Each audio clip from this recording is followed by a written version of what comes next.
ariko mureke mbabwire jewe muri iyi mihanda ubu ndi kugenda numirwa n'ibintu ndi kugenda mbona. Nimba uzi ko hari ukuntu wifite umutima mwiza, komeza ugira umutima mwiza, sibyo? None nimba mwicara mukifuza yuko umuntu afungwa, turi kumvikana, tujye tubwizanya ukuri, mureke ibintu by'uburyarya n'ubucakura no kwiyorobeka no kwigira beza. Turumvikana, njewe ndi gutungurwa n'ibintu muri kunkorera, muri kunkinira drama pe. Darama, muri iyi mihanda turavuga kandi turavugwa, ariko ntago nibaza ibintu byo kuvuga ibintu muba mwatangaje akenshi cyangwa se binagaragara akenshi muzajya mushiduka mwumva yuko umuntu ashobora kukubabaza, sibyo? Turumvikana, ariko mufite ubugome. Iyi mihanda mubyemere cyangwa mu birorere. Okay, ntarajya ku bintu byinshi. Ejo nagiye ubu munyumva hano ndi kuvuga. Imihanda si ukunyerera, ahubwo bayihagazemo gute? Ubu munyumva sinje hano kugira umuntu n'umwe mvugira, nje kuvuga ibintu uko mbibona muri iyi mihanda cyangwa uko mbyumva. Fata ku mavuta ni umukorege wanjye, twakoranaga mu kazi kamwe, twigeze no gukorana. Twakoranye igihe kigera ku myaka 2. Buryo uzavuge. Urumva umuntu mukoranye imyaka igera muri 2, ubu murazi muba muziranye, muramenyana, muhurira mu manama y'akazi, muhurira muri groupe y'akazi, sibyo? Noneho muri iyi mihanda twese turavuga. Abashu, umuntu utavuga muri iyi mihanda mwese iyo, kandi noneho nutavuga yumva ibivuga. Uko biri kose mukicara mukavuga ati uyu muntu ibi bintu ari kuvuga nibyo cyangwa sibyo. Ibi nari kuvuga no kwiyamiza cyangwa tubwizanye ukuri, guca muziko ntigushye. Nago urwego rwo kuvuga umuntu cyangwa kuvugwa, narinzi ko bishobora kuba ushobora kubabara ku buryo wifuza yuko umuntu afungwa. Ndemera yuko yakoze amakosa, ariko amakosa ahantu ageze ntagaraho yaragakwiriye kugera, sibyo? Kandi mwese mureke mbabwire, utavugira kuri kamera avuga mugenzi we kuri mugenzi we. Hano twese turajorana, umva, turanegurana, turasutana. Turumvikana, ariko biratangaje kumva yuko ushobora kwicara ngo Djihad najya kukuvuga urifuza yuko ajya ahantu atakongera kuvuga. Biratangaje. Ahubwo mubwire, uri kumvuga, kuvuga si ikibazo, ahubwo kwirinda kuvuga ibigize icyaha. Kuvuga ntago ari ikibazo, ahubwo kwirinda kuvuga ibigize icyaha. Ushobora kunyerera ukavuga cyangwa ibiki, amakosa abaho pe. Twarabibonye ba Jean Paul, buriya mujye mwiga, nimunavuga mujye muvuga n'ibintu biri social binagaragara. Ariko biratangaje kubona umuntu witwa The Ben aribaraguje cyane. The Ben, I'm sorry, njyewe ndagukunda kandi ndakubaha, njyewe ikintu kiri kukuvugaho nakivuga, ariko kitari buze ku affectinga family zawe, ari wowe ku giti cyawe nakivuga, sibyo? Kuko uri umuhanzi wasohoye indirimbo nziza, naza nkabivuga. Byagoranye mu mihanda, naza nkavuga nti byagoranye, sibyo? Nkuko nza nkavuga nti uyu munsi yari yambaye neza, ejo yari yambaye nabi. Ni ibintu bibaho. The Ben njyewe numiwe, nanatunguwe, ntago nzi nimba ari abanyamakuru ari inama. Ofet The Ben, nukuri kw'Imana narebye ndavuga ni wanji uri umu victim. Yes, nta nubwo rwose ukwiriye guterwa amabuye, ariko kubera icyo uri kwigira mwiza cyane ugakabya, iyo wicecekera ni beta. Kuko ufite The Ben, sinzi nimba ufite abajyanama cyangwa se wenda umutima nama wawe nibyo wakubwiye, ariko The Ben muri iyi mihanda turi kugufata nk'umu victim. Uri umu victim nimba waratanze ikirego nuko warenganye. The Ben nukuri kw'Imana, tujye kuburyarya.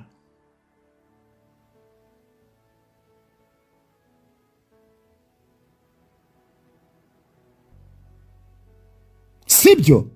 Tujye kuburyarya The Ben. uri umuhanzi dukunda twubaha, sibyo? Njyewe rwose nikundira abahanzi muri rusange, ariko noneho The Ben nkakunda kuri umuntu uca bugufi, wubaha, ukunda abantu yo cyane, ndabizi neza. Ariko reka nkubwire, ntimugashukane. Ntabwo ndi hano kuvuga yuko afata ku mafoto atagukoreye amakosa, kuko yabaye ataragukoreye amakosa ntabwo uba waragiye kurega, kandi bifite fact kuba yaragukoreye amakosa akanakuvuga, sibyo? Akanakubabaza mu buryo bumwe cyangwa ubundi. Iyo ubabaye nyine utera intambwe ukagaragaza akababaro kawe, nibyo ngenda kumva cyane. Wagombaga gutanga ikirego nkuko wagitanze, fine. Kimwe nkuko hari abandi wenda yavuze ariko batigeze wenda barega, wenda n'ikindi gihe bazarega cyangwa n'urwego rwibwiriza. Ariko DB ndi imbere y'abantu hano basaga magana ngahe, nukuri kw'Imana, nukuri kw'Imana ndi kubona uburyarya muri ibintu bibiri, simbizi ariko muramfasha. Ejo nagiye kubona mbona comment arangije aravuga, buretse aravuga ngo nta kirego yatanze, DB watanze ikirego, sibyo? Akenshi abantu muri iyi mihanda bamwe baravuga bati bamwe bakunda guceceka, kandi DB uri mu bantu n'umuntu wakwikorereza kuri umwana mubi. Yaba sinzi ikintu yabagamije, kuko uri umwana mwiza pe, uri umwana mwiza tu, sibyo? Kuko wenda n'ibintu byinshi wagiye unyuramo, ariko wenda ugashobora kuvuga uti ibi bibamaze kuba too much, sibyo? Ariko reka nkubwire, oya, dore ukuntu bimeze, ofete dore ukuntu bimeze, ukuntu ndi kubona ari nk'uburyarya tu. Yaravuze ngo nta kirego yatanze, sibyo? Aragarutse, buretse mubanze mu nyumve, aha mukora analize zanyu, nje niko mbyumva, ngo nta kirego yatanze. Okay, kandi twebwe twicaye mu rubanza harimo ko watanze ikirego, kandi n'uburenganzira bwawe rwose. Noneho arangije, buretse gatoya, hey, yakoze post, buriya uri umu victim, kabone niyo abantu bavuga ibyo bashaka n'ibiki byose, umwe akavuga harimo uburyarya. Aha nimureke uburyarya, uyu si wo mwanya wabyo, nimwicare umubona ubutabera, sibyo? Ni ukuri kw'Imana, nimureke ubusinici, urumana nyagasani we. Nimba nabyita uburyarya, nimba ari iki, ariko actinga ahantu habiri. Ejo yaranditse ngo ntago yatanze ikirego, ngiye kubona mbona ati ntanze imbabazi. Ubu uwunganira afata ku mavuta aravuga ngo nta mbabazi za debeni, sinzi nimba mwana bibonye, uretse Yesu we. Noneho ngiye kubona mbona mukanya, njyewe ikintu kintangaje, mbona mukanya noneho uwunganira afata ku mavuta yaravuze ngo izo mbabazi ntacyo zivuze. Umunyamategeko wunganira fata ku mavuta asubiza DBN, mureke uburyarya, nimureke ubutabera bukore, kuko ibingi noneho mukanya ngiye kubona mbona ibaruwa yo kwa noteri bro itanga imbabazi. None se uri gutanga imbabazi kandi ejo wari wavuze ngo nta kirego watanze? Oh no shu, ntago jewe ntago ushobora kwibasira umuntu ushori wanje, muhumure rwose. Jewe nawe ubwo arabizi yuko iki kintu ntagikora, arabizi ko ntashobora kwicara ngo mwibasire, no, mvuga ibintu biri hanze, nawe arabizi.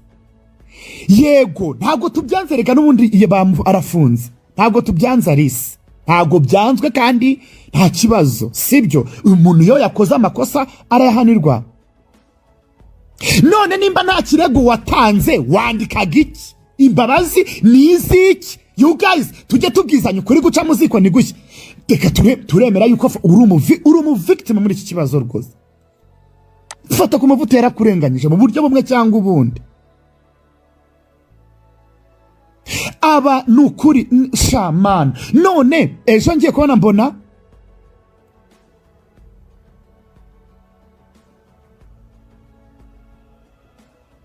Mana we, mwami Yesu Kristo. Mureke kwibaraguza, mureke kwigira muri guprayinga smart way.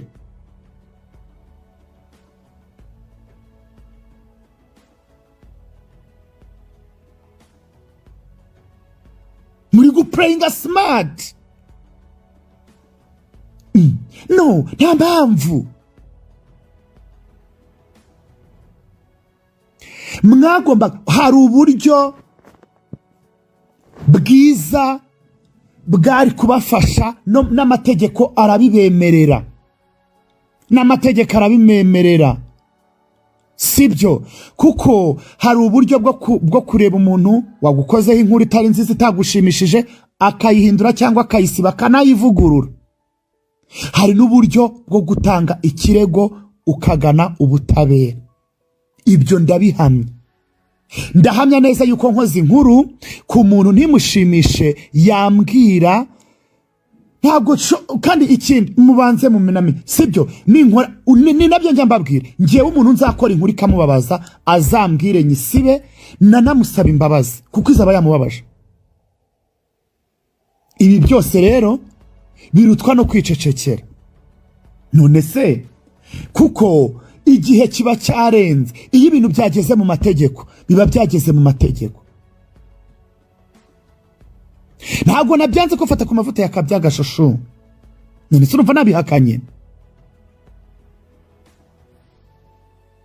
Abantu benshi, haba Jean Paul, haba fata ku mavuta ndetse n'abandi bakabaye urugero, ndetse n'abandi. None se shu byose bikaba urugero rwiza, kuko ntabwo kuvuga ku muntu byo byabura, ariko kubabaza umuntu ni ikindi kintu. Ariko nanone ntabwo nibaza yuko ibintu showbiz ziri kubera muri iyi mihanda. Nje nemera yuko mushobora gukora showbiz mukavuga ibiri kuvugwa, ariko ibintu byajemo kwibasira umuntu umwe. Niyo mpamvu jewe ntajya ngira umuntu n'umwe nshobora kuvuga ni uyu.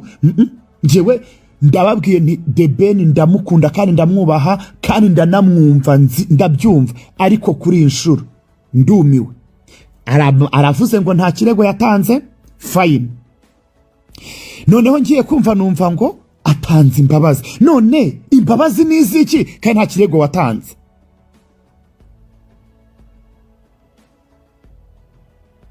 Cyokora muri seriye pe, nukuri kw'Imana muri seriye. Anyway, yegoko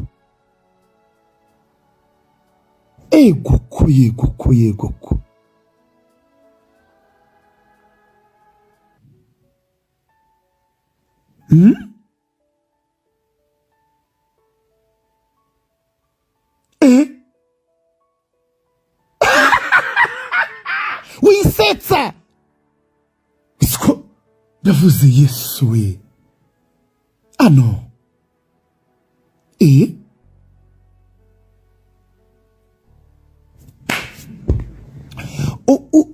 Hano njewe reka nkwereke rwose urumu victim. Nukuri. Ariko nimureke kwerekana donc cyokora ibi nari kubyemera iyo biba mu bwambi bitarajya no mu rukiko. Yewe rwose ukavuga utuye muri bimeze gutya, nimana namurezereka mu muhimbabazi kandi hamya. Ariko nanone gutanga imbabazi bisaba ubutwari bukomeye. Bega we, ufite mbibonye mu buryo bubiri. Ntago namureze, ntanze imbabazi no kwa noteri mbona ba, keretse nimba cyokora keretse nimba iriya baruwa nabonye kwa noteri atari iyawe, ari umuntu wayihimbye. Ibyo byo nabyumva, ariko iriya baruwa nimba ari iyawe The Ben, harimo uburyarya, kuko mfite indi post igaragaza ko nta kirego watanze, kandi jewe noneho bukeye mbona ibaruwa itanga imbabazi. Imbabazi ni iziki ubwo nta kirego cyatanzwe?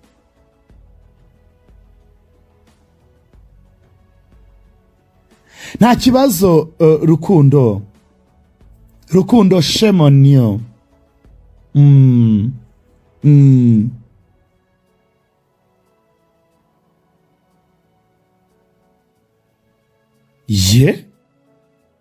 Oya, ntabwo ndi kugaya imbabazi, ahubwo harimo ibintu bibiri. Nta kirego natanze, ntanze imbabazi.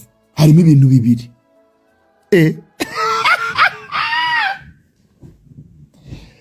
Ewe cyokora ariko njyewe uyu mwaka harimo indimi ebyiri. Sinzi nimba muri kunyumva neza, handi kuvugana n'abacurabwenge. Ntabwo imbabazi rega ndi kuzigaya, ariko wowe ngo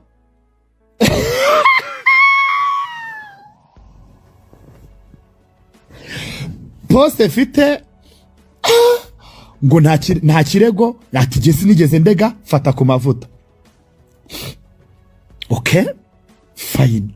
Abanyarwanda natwe bati nabo bati yego koko ntacyo yatanze.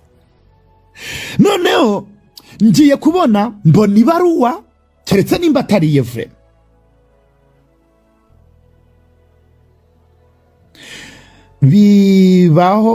bibaho ku bushinjacyaha bagwagiriza umuntu icyaha ariko uwo cyakorewe atarareze. Nyine ndi kubyumva.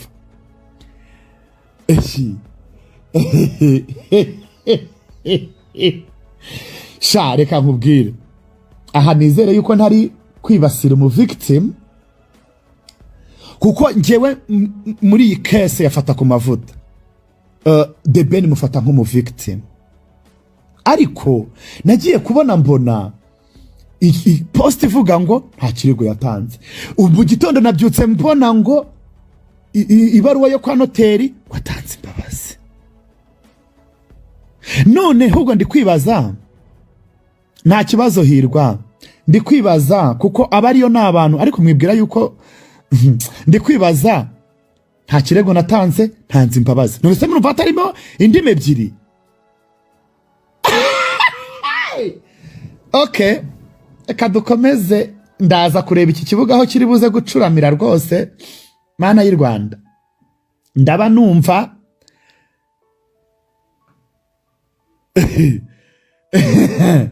dudumva barira.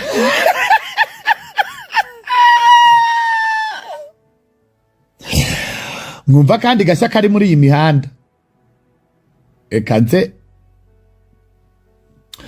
hanyuma nabonye posts nakoze repost nanapostinze, ibindi byo ntitubitindeho.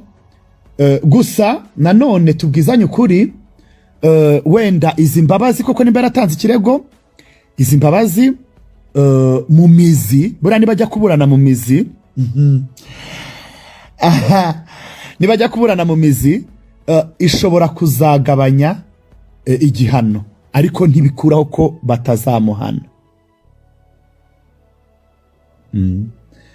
Imihanda muri indyarya, ndumiwe none cyokora mana.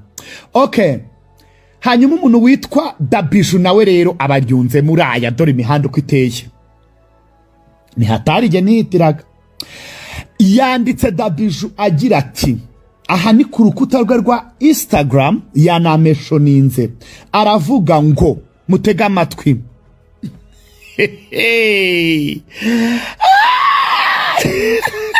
Buponyonyo nukubera Imana shu. Dabiju yanditse avuga ngo, okay, reka mbanze subize message zanyu. Bati wana mugani umushu twari dutegereje iyi live. Wana mugani nanjye uko bivuze niko nabibonye. Yavuze yuko atatanze ikirego, which is okay, turanamwumva rwose. None agarutse avuga ngo atanze imbabazi. None mugani wawe umushu, nkuko wavuze ko nta utavuga, wana mugani wawe reka nunge muryo wavuze, nimba nta mbabazi, nimba nta kirego yatanze, imbabazi niziki?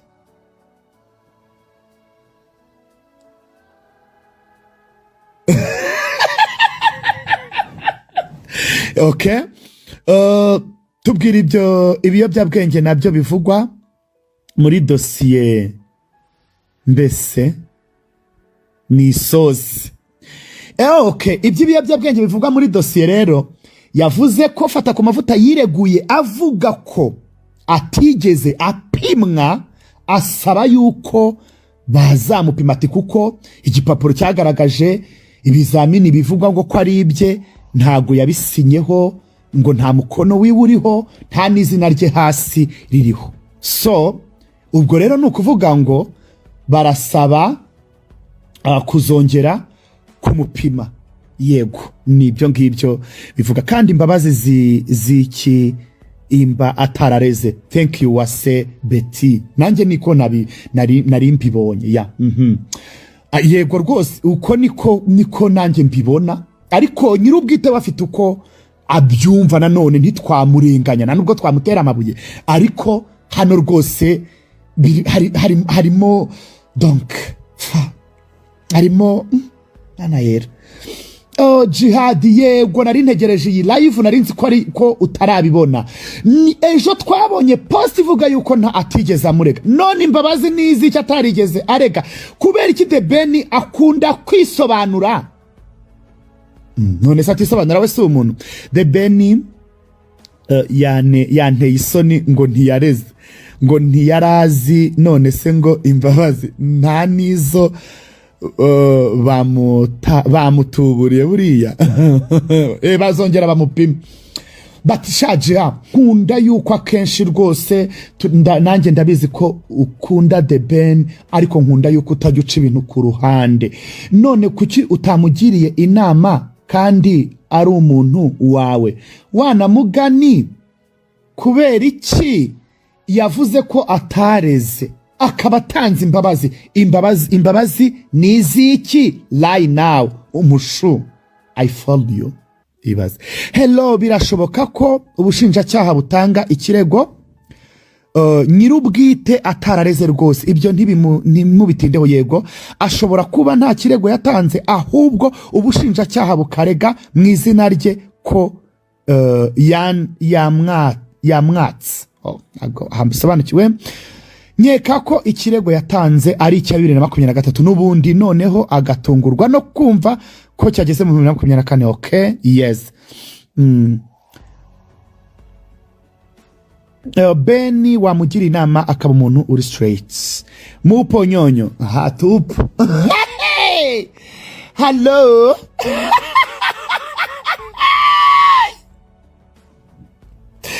Ariko barajyagasana iyi Kigali iyi ni ubusa. Ariko Djihad, reka nkubaze, ubu wajya reka tujye tureka kuba indyarya man. Ubu se wasaba imbabazi ku muntu utakoreye ikosa? Aha ntabwo nsobanukiwe umuntu umeshoninze hano. Umushu wangwani byihorera Imana ihora ihoze bihorera. Tupotiti tubwire ibya Dabiju naho ibya The Ben na amayobera. Ese muvandi ko haye Ben niwe wareze gusa, Imana ihora ihoze. Ego indyarya pu nagace. Okay, umva. Oya no, ofet ntago. Okay, njyewe rega ndi gutya kubera iki? Njyewe rega mfite posts ati cyo kora shaje haduvugisha ukuri, ataka kantu nanjye nari nakabonye, ahubwo nibaza umuntu uri bukamvugira. Ati none nanjye nabonye ko atareze kandi yikwisobanura nimba ari umuvictim niyiturize rwose kuko ibi biba byarakozwe na mbere ariko n'ubu ntaribi. Ariko rero aha natwe ashatse kutugaragariza ikindi kintu. Yavuze yuko nta atamureze, avuze yuko atanze imbabazi. Imbabazi n'iziki? Nimba atarareze niyicare abone ubutabera. Kandi nkunze yuko utanga The Ben ndetse n'abandi bahanzi umushu uzagume uko. Oya no, nta muntu nshobora kwanga sheri wanje, nta muntu nshobora kwanga. Umutima wanje ni mutoya. Cyokoze umushu kankubwire, ino mihanda izatuma tumera umusatsi.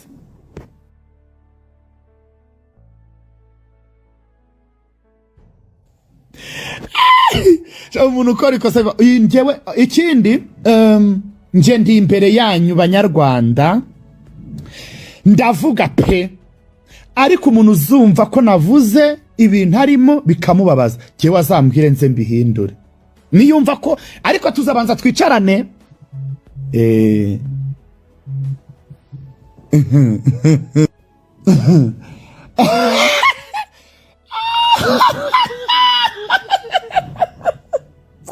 bati mana umushu n'ubwa mbere ukoze live utari gutukana watukanye wacyana. Fata ko mavuta yababaje The Ben. Yes, namuyoboke bamufunge rwose ntibizongere n'abandi babigiremo isomo. Okay, ese koko bahora barega fata ku mavuta kandi muri showbiz atari gufata ku mavuta uvuga wenyine? Oya wenda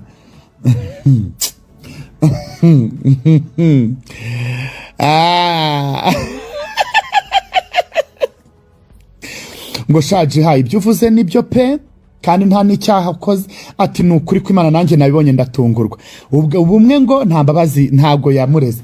Ubundi ngo atabanyarwanda ikibazo tugira atariko Djihad icara urebe uko wumva ukuntu abantu bisobanura baterega iyi mihanda. Umva rero umuntu witwa Dabishu. Anyway, njyewe kuba mvuze gutya ndi kwibaza The Ben ese we it's Jessica ndakwiyamye ambeshu Djihad ariko fata ku mafoto banza yaboga yatumwe na 1:55 am. Ntago mbizi pe. Iyi mihanda ituma umuntu aba impumyi yarebaga. Iyi mihanda yatuma ati njokora ibyo uvuze ati cyokora icyo tugukundira Djihad byari byose we nta bantu bajya baguha ifungo uziko bose ugize ukababomora. Ati wow, ibyo nibyo kutabogama. Ntuzagira umuntu urenganya kubera uwundi, jya uvuga ibintu uko biri. Ati nakunze n'ibiganiro wakoze kuri fata ku mavuta sha wumvaga rwose utari kushyigikira ariko nanone nuko ari inshuti yawe, ariko nanone budisi wikundira n'abantu. Ibaze ko nzi neza yuko ukunda The Ben ukabuvuze ano madega yabaye. Ati wow, atahanisa ati ndi ndese kurikiye gusaba gutanga imbabazi. Oh aha, erega niyo bagufaha ifungo hari ibyo wabomora kubera uburyarya. Shangere mureke mbabwire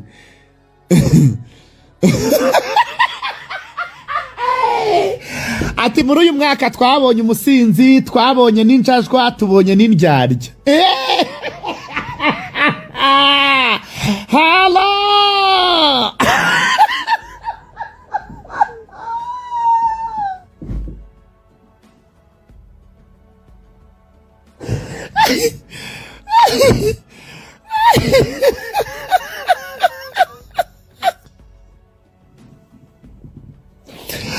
atariko Djihad barajyaga ariko Djihad mbabarira umbwire mu buzima tutagufite twabaho dute? Turasekeje tukuntu rero ibintu byose uzuka byivugira wowe. Ati nari ntegereje kumva yuko hano uri bushyigikire The Ben kandi yavuze ngo ntiyareze akaza agasaba imbabazi. Ati twari tugiye ati hano ikintu muri kwirengagiza ribu ni gutumira abantu babiri ukihamagarizwa nyuma ukashyikirizwa ubutabera. Ujye kuri wambonye wabirenzaho mugende gake. Okay, twabonye n'umujura aba umwere shu ako gatwenge rero.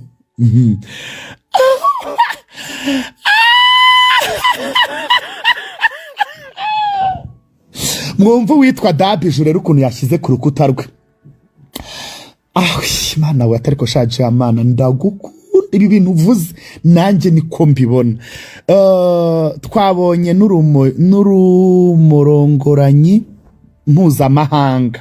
Twabonye n'umuntu ariko mureke umva ndaje dusubire mu byabaye muri uyu mwaka. Djihad mbabarira nicyo gitwenge imbavu zanjye atariko mana caja push de Beni ntiyakoze ikosa ryo gutanga ikirego kuko umurwayi iyo atagiye kwa muganga cyangwa ntanywe imiti arapfa. Okay, Djihad nukuri najyaga mbona wibasira Bruce ntagira ngo ntumukunda. Uyu munsi ndemeye utagira uruhande ubwo uvuze ayo madega. Ntabwo yewe we shushu Bruce Melody nakora ibidega nzabivuga, The Ben nakora ibidega nzabivuga, The Ben nakora ibintu byiza nzabivuga, Bruce Melody nakora ibintu byiza nzabivuga. Umuntu uzarenganya The Ben mwumva azambona, uzarenganya Bruce Melody mwumva azambona, n'undi muhanzi wari wese n'umuntu wari wese. Nukuri ariko ntihazagira uwicara ngo avuge ngo ngiye Djihad ninkora ibidega ntazamvuga. Aho siho ndi nzavuga. Nukuri kw'Imana nimba buretse mbabwire nkunda The Ben pe ndabibabwiye. N'umwana mwiza shu mwahuye. The Ben n'umwe afite umutima mwiza ariko ahangaha ambereye wundi kuri aka kantu sinabura kugatama ngo ntiyatanze ikirego ngo atanze imbabazi. None se The Ben imbabazi niziki? Ibintu ntibikiroko yabigize international. Okay, nje nta muntu nanga muri iyi mihanda, nta numwe. Njewe nuwo navuga twahura tukaramukanya. Hoya ntago uri umwana mwiza, ari umwana mwiza n'indyarya. Okay, hanyuma asha nanjye ndabizi ko umukunda pe. Bon après-midi à tous. Bon après-midi. N'umwana mwiza ariko nubizana nabizane mu burya. Umushumama wanje aragukunda kubi gusa nanjye nukorega ntibyagakwiye kwibasira uvuga ibyo bishyiriye hanze. Yes, this time me too much and disappointed. Okay, tuve kuri The Ben mushu dukomeze twakomeje.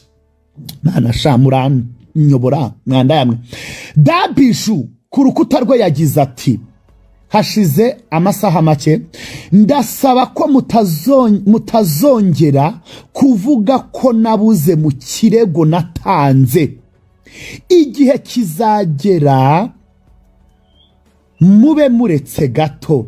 Nari mpara ahubwo nirirwaga mbaza aho bigeze bandindagiza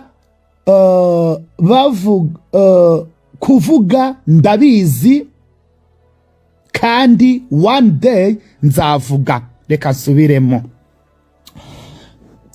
Ndasaba ko mutazongera kuvuga ngo nabuze mu kirego natanze akadomo.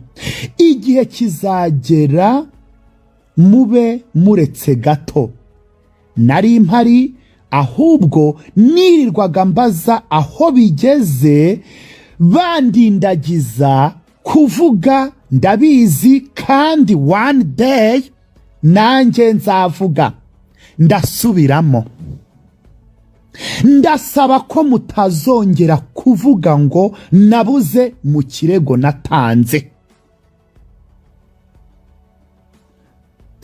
Igihe kizagera mube muretse gato. Nari mpari ahubwo nirirwaga mbaza aho bigeze bandindagiza akadomo kuvuga ndabizi kandi one day nzavuga. Subiyemo. Uyu ni Dabiju ku rukuta rwe yagize ati ndasaba ko mutazongera kuvuga ngo nabuze mu kirego natanze. Igihe kizagera mube muretse gato.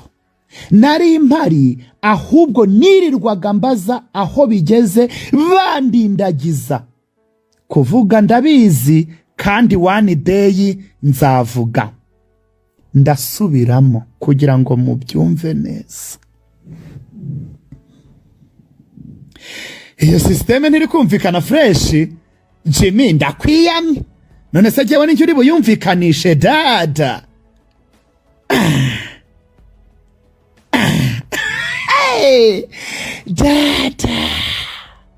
Dabiju yagize atya Jimmy mbabarira ntunkoze isoni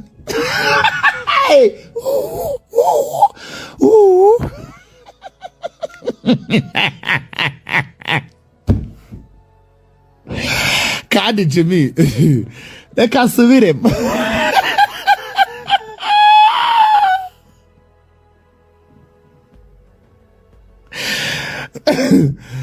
ndi kugira inyota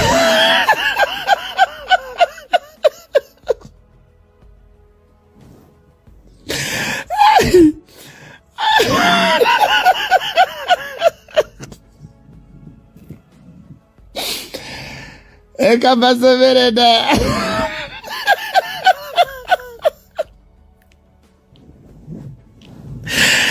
abantu uretse muri iyi mihanda n'igihe batuka sindege niyo ndeze nanjye barandindagiza ndicecekera ubu nari narumiwe aha barantuka bangereranya n'abakoze ibyaha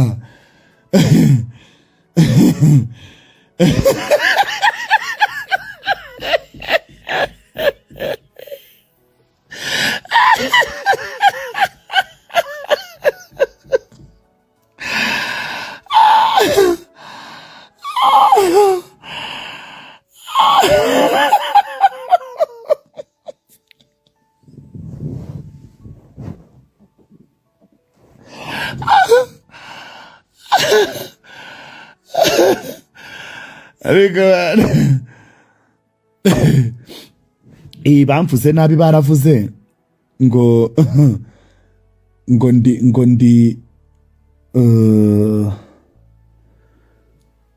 ndi ikinyogote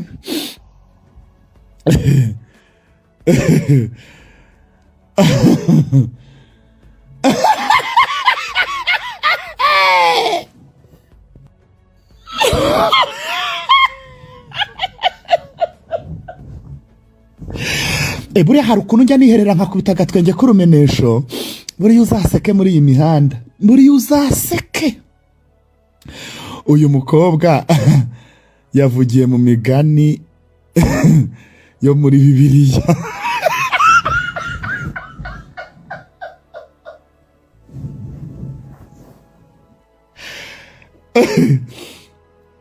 batisha Djihad nemeye yuko noneho utajya uca ibintu ku ruhande kuba uvuze kuri ibintu bya The Ben. Yes, ntabwo nyacho The Ben ndamukunda ariko ibisina ari kubura kubivuga. Reka dukomeze rero kwa Dabiju. Reka basubiriremo mva mwinyirukasa ndacyahari. Ngiye gusoza. Burya rero hari ahantu muba mu Rwanda ariko hari abantu muba mu Rwanda ariko mutaruzi. Umva nawe uraje tuba mu Rwanda tutaruzi se urashaka siho tuba nkuraho amatiku nawe wamufundi mwiza we babarira ibyo bintu jya kubivugira ku karubanda pana aho buriya bukera mageragere iraba iy'abastarida umushuwi umva ndasaba ko mutongera umva Dabiju iyo The Ben ibyo The Ben yakoze bite umushu wacu ibyo The Ben yakoze nibyo pe okay nanjye ndemeranya nawe bite umushu wacu nisa cyo koza nkunda ukuntu ugira ukuri gute se sheri wanjye umva se Dabiju dada yiwe akowe koko ubu koko ngo dore wahamba ufite ihamboro idasiramuye niyo nsenga Frank none se Frank sha nakererewe none se sinzi bijya mbere The Ben ni Yuda Yuda ni wowe ntago The Ben ari Yuda ceceka Yuda se gute nyasoni ese Gigi ese Ariaku mukwano sheri umva rero umushu uvuga ibya Dabiju ni isekere gende Dabiju yagize ati mugende gake ribu iri gukora iperereza mu minsi 30. Yes, baranyirukana wumve ngo byananiye kugusiga hano. Shu ubambwirira ukuri pe umushupa nyonyo. Ndasaba ko mutongera, uyu ni Dabijo Djihad, ntuzigere tukubona mu makuru y'abastari bazajya mageragere. Djihad ntituzigere tukubona cyoko z'umudomo nutabicisha uzabakiza. Imbabazi za nyirarubeshwa. Wisetsa niherereye ndaseka. Mumbabarire ibintu muri kuvuga nizere ko bitagize icyaha.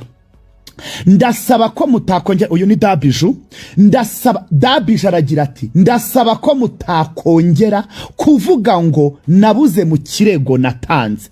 Igihe kizagera mube muretse gato.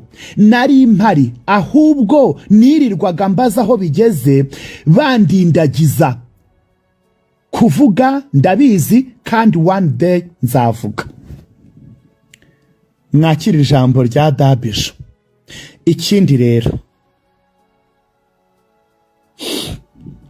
umva umufundi mwiza uraho nicaye waseka pe sinkubeke kuko nta rungu wahagira ngo urinjajwa shu iyo nseko igize icyaha. Wisetsa shaku igo. Reka mpindure. Ni hatari kweli. Ese mugisha gift bite? Umva ese bite mugi? Bite mugi? Ndakureba nkakwibwira. Ngo mana we ngo ariko shaje ha. Ngo none se Djihad. Ngo uriya muntu w'abantu 400 nakunze ukuntu wabivuze. Dusobanurire mu Kinyarwanda. Ndakwiyana icyo tuva umuka gusobanurira. Ego Boskani mu mihanda. Bite Boska? Ni wowe usigaye kujya mageragere, ni wowe usigaranye ubugoryi. Ntaribi. Wibwira yuko amageragere se hatari yabandi. Ariko Djihad wagyumva barira mbega. Mureke barira se cyatari ko shaja ngo bivuge neza di. Ni byiza je. Ati shaja wazamba barukajya nyigisha gusa iyo seko yawe hari ikintu hishe pe. Madamu arayumvise ambwira ko uwo muntu ari indyarya.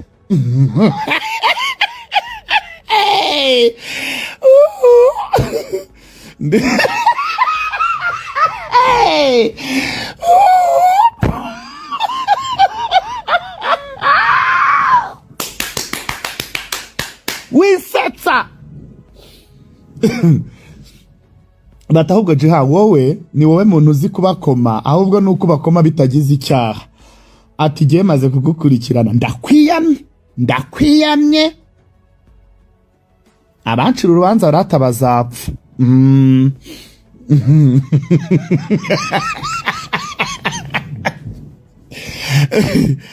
Ari akurusheri wanje biterata best Djihad comment mbi mba numva utazisoma zidutakariza umwanya ya ntari bimureke nge mbisoma. Uri ikibwa umujuri bubanza iri bugutambikane kubera inseko ko mbona byose byabaye icyaha.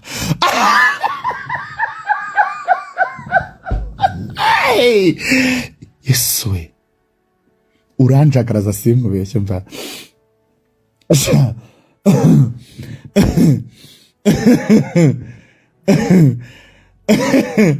Reka nze mbahandi makuru mutari muzi gatoya. Njewe hari abantu namaze no kuboroka muri telefone yanjye, ariko ja waretse kunsetsa koko gute se ngo kwe useka nabi mwana ntari bisha. Ngo ari yakuru dore umugore udatanga ibirego. Wallahi nukuri kw'Imana ari yakuru ntagajya atanga ibirego, kandi muri iyi mihanda turamuvuga nanjye reka ndeke kwikuramo turamuvuga pe. Rimwe na rimwe mukanamu musesereza, ariko ntagajya abarega. Muzagwa handi shu dano niza wa mugabo w'abagore 400. Ivete sheri wanje wowe dufitanye beef, ariko nzagusobanurira uzumirwa.